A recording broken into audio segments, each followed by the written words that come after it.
Joey? Oh, I know you think it is. It's not. It's a wallaby. And guess what? Sydney, Australia.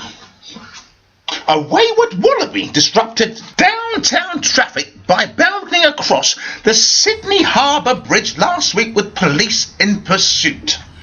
Swamp wallabies, which are smaller marsupials than their kangaroo cousins, are common across eastern Australia, but are rarely seen in cities.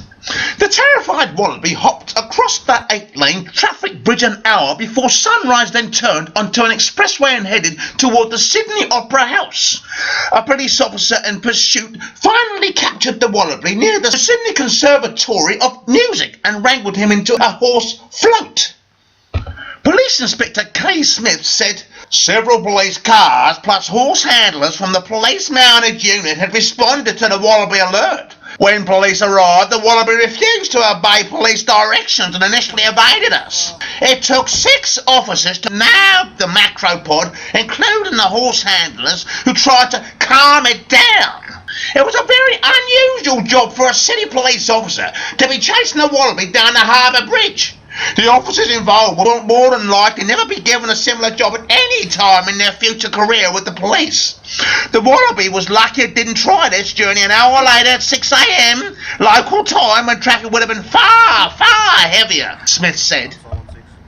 Meanwhile, unfortunately, the wallaby was captured without any apparent serious injury and was expected to be released back into the wild within days. Moments after capturing the adult male wallaby, veterinarian Larry Vaughan has told reporters, "The wallaby was quite distressed, but I just this moment gave it a tranquiliser. It had some minor grazes on its face and hind legs, but we're taking it to the wildlife hospital at nearby Taronga Zoo. There don't seem to be any major injuries. I don't have a clue how this animal got here. It's so unusual to have a wallaby running around on the harbour bridge, but there are more and more of these wallabies turning up in the bushland close to the city every day."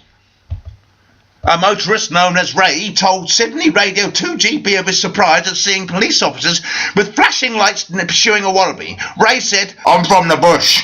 I'm used to seeing them running all over the place, but I've never seen one so close in the city before." Well.